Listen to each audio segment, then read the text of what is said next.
Sir வணக்கம் sir. வணக்காரி. CM Vijay sir போட்ட ஒரே ஒரு உத்தரவு, ஒட்டுமொத்த ரவுடிகளும் மிரண்டு போயிருக்கிறாங்க. நேற்று நடந்த சம்பவம் என்ன சார்? குறிப்பாக வந்து இந்த எங்கெங்கெல்லாம் தமிழ்நாட்டில் அட்ராசிட்டி பண்ணுறாங்களோ அந்த ரவுடிகளை ஒழித்தாக வேண்டும் அப்படின்ற ஒரு விஷயத்தை வந்து ஏற்கனவே நீங்கள் விஜய் அவர்கள் பதவி ஏற்று ஒரு 2 நாள்லேயே திருச்சி மாவட்டத்தில் உள்ள அத்தனை ரவுடிகளும் கொண்டு வந்து அதனுடைய அதிகாரி வந்து சொல்லிட்டு வார்னிங் கொடுத்துட்ருப்பார். அப்புறம் இதெல்லாம் ஓப்பனில் ஏன்லாம் இது மாதிரிலாம் வார்னிங் கொடுக்குறீங்க, இதெல்லாம் வந்து இதுவா நீங்கள் இல்லை சினிமா ஸ்டண்ட்டா அப்படின்லாம் சொல்லிட்டு இருந்தாங்க. அப்போ தான் வந்து மக்களுக்கு ஒரு அதாவது வந்து ரவுடிகளுக்கு ஒரு பயம் வரும், மக்களுக்கு வந்து ஒரு ஒரு என்ன சொல்கிறது ஒரு நம்பிக்கை வரும். அதை தாண்டி கடந்த ஆட்சியில் அதற்கு முந்தைய ஆட்சியில் யார் வந்தாலும் வந்து ரவுடிகளுடைய தொல்லை ஒரு பக்கம் அதிகமாக இருக்குதுப்பா அப்படின்னு ஒவ்வொரு வாட்டி யார் வந்தாலும் இந்த ரவுடிகள் வேட்டை நடந்துகிட்டு இருக்கோம் வந்து அரெஸ்ட் பண்ணுறது. இந்த முறை ரொம்ப மும்முரமாக இறங்கி அரெஸ்ட் பண்ணியிருக்காங்க. வரவேற்கக்கூடிய ஒரு விஷயம். ஏன்னா பொதுமக்களுக்கு அச்சுறுத்தல் ஏற்படுத்தக்கூடிய நபர்கள் யாராக இருந்தாலும் அவர்களை வந்து காவல்துறை கண்ட்ரோல் பண்ணி ஆகணும், இல்லை தண்டனை கொடுத்து ஆகணும் அப்படின்ற விஷயம். ஏன்னா போலீஸை பார்த்தா அப்போ தான் பயம் வரும்.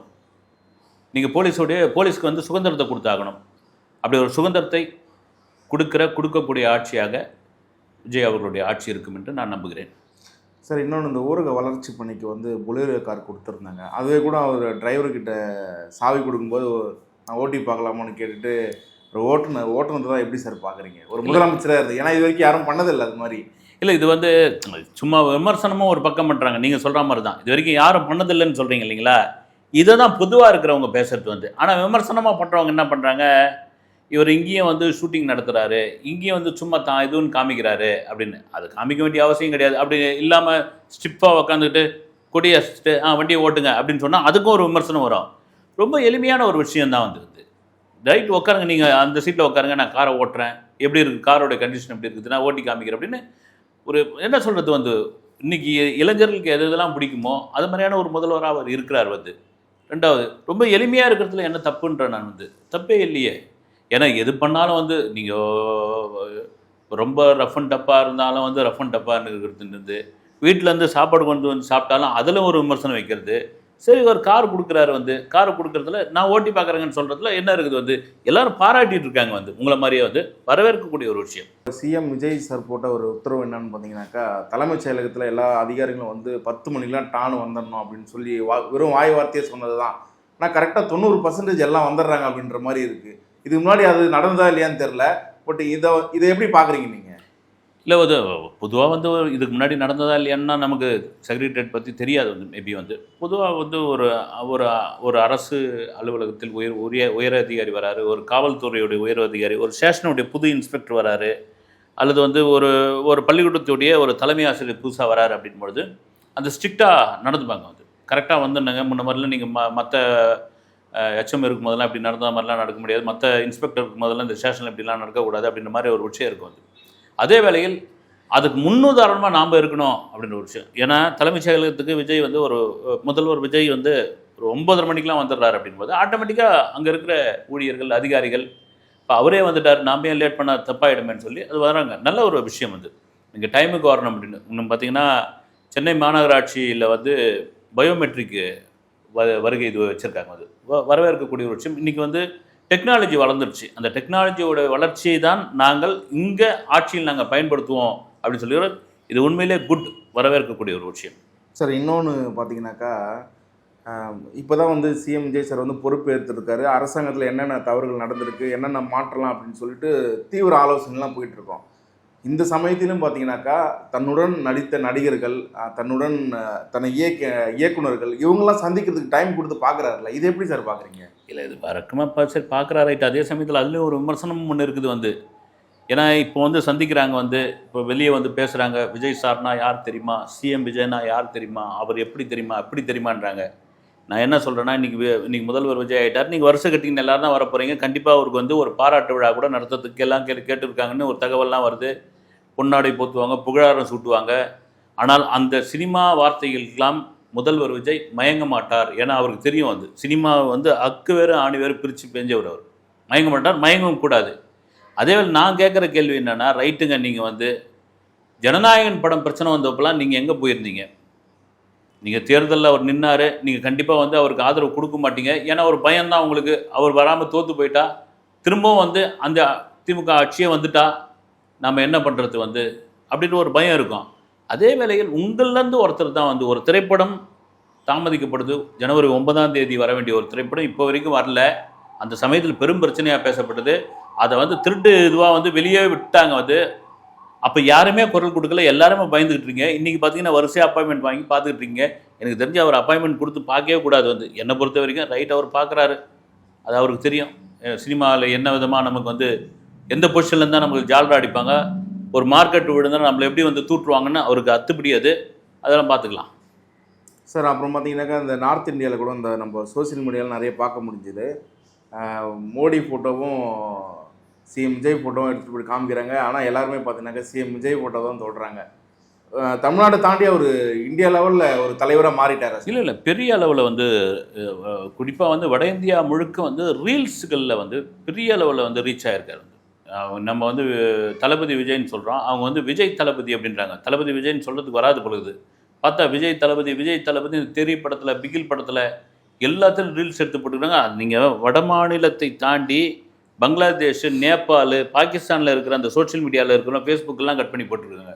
உண்மையாகவே நார்த்தில் இந்தியாவில் ஒரு விஜயோடைய சிஎம் விஜயோடைய அலை வந்து பெரிய அளவில் அடிச்சிருக்கு.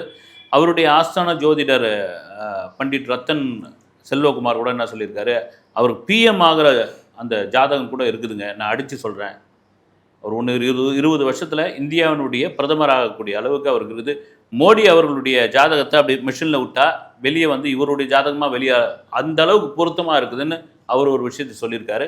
நீங்கள் சொல்கிற மாதிரி இந்தியா முழுக்க விஜயோடைய அலை பெரும் அலையாக வீசிக்கொண்டிருக்குது. அது ஒரு கரிஷ்மான்னு சொல்லலாம், அல்லது வந்து ஏதோ ஒரு வகையில் வந்து ஒரு யங்ஸ்டர் உள்ளே வந்திருக்கிறாரு அப்படின்னு என்ன ஒரு காரணம் வந்து சோஷியல் மீடியா முழுக்க இப்படி ஒரு அலை இருக்கிறது உண்மைதான். சிஎம் விஜய் அவர்கள் ஆட்சி அமைச்சது பிறகு போன ஆட்சியில் வந்து பாட்டிலுக்கு 10 ரூபாய் வாங்கினாங்க, இந்த ஆட்சியில் ஏன் வாங்குறாங்க அப்படின்னு சொல்லி ஒரு கேள்வி எழுந்துச்சு. அது கூட இப்போ வந்து சிஎம் விஜய் அவர்கள் உளவுத்துறை மூலயமா கண்காணித்து யார் அது வாங்குறாங்களோ அவங்கள சஸ்பெண்ட் பண்ணணும் அப்படின்னு சொல்லிட்டு ஒரு குழு ஒன்று அமைச்சிருக்காரு. இது எப்படி சார் பார்க்குறீங்க? இல்லை, இது என்னென்னா தொடர்ச்சியாக போன ஆட்சியில் கிட்டத்தட்ட இந்த பாட்டிலுக்கு 10 ரூபா பாட்டிலுக்கு 10 ரூபான்னு இவர் தான் பாடினது. இந்த 10 ரூபா வாங்காமல் உங்களால் இருக்க முடியாதா, ஒவ்வொரு கோட்டருக்கும் 10 ரூபானா அது எவ்வளோ ஆயிரம் கோடி வந்து இதுவாகுது அப்படின்லாம் சொல்லிட்டு இருந்தாங்க. இந்த 10 ரூபான்ட்டு நான் ஒழிப்பேன் அப்படின்னு சொன்னார். ஏறக்குறைய 717 கடைகளை வந்து நீங்கள் வந்து நிறுத்தந்தே காலி பண்ணதே மூடுங்கன்னு சொன்னதே ஒரு பெரிய விஷயம் வந்து. ஆனால் 10 ரூபா வந்து இன்னும் ஒழிக்கலை, 20 ரூபாய் வாங்கிட்டு இருக்காங்க அப்படி மாதிரியான விமர்சனங்கள் ஒரு பக்கம் இருக்கும்போது, இன்னொன்று பார்த்தீங்கன்னா அந்த டாஸ்மார்க் ஊழியர் ஒருத்தர் பேட்டி கொடுத்துருக்காரு. நாங்கள் வந்து அந்த 10 ரூபா வாங்குறது இப்படி பாருங்கள், மேல் வாடகை கொடுக்குறோம், அப்புறம் வந்து காலி பாட்டில் போட்டுறதுக்கு இடத்துக்கு வாடகை கொடுக்குறோம், பார்க்கிங்க்கு வாடகை கொடுக்குறோம் அப்படின்றாரு. போன இதுவில் இதெல்லாம் சொல்லியப்பா ஏன்பா அப்போ வந்து அவர் பாட்டிலுக்கு 10 ரூபான்னு அவர் 10 ரூபா அவர் செந்தில் பாலாஜி அவர்களுக்கு போகலையா, இந்த மாதிரியான கேள்விகள்லாம் இருக்குது.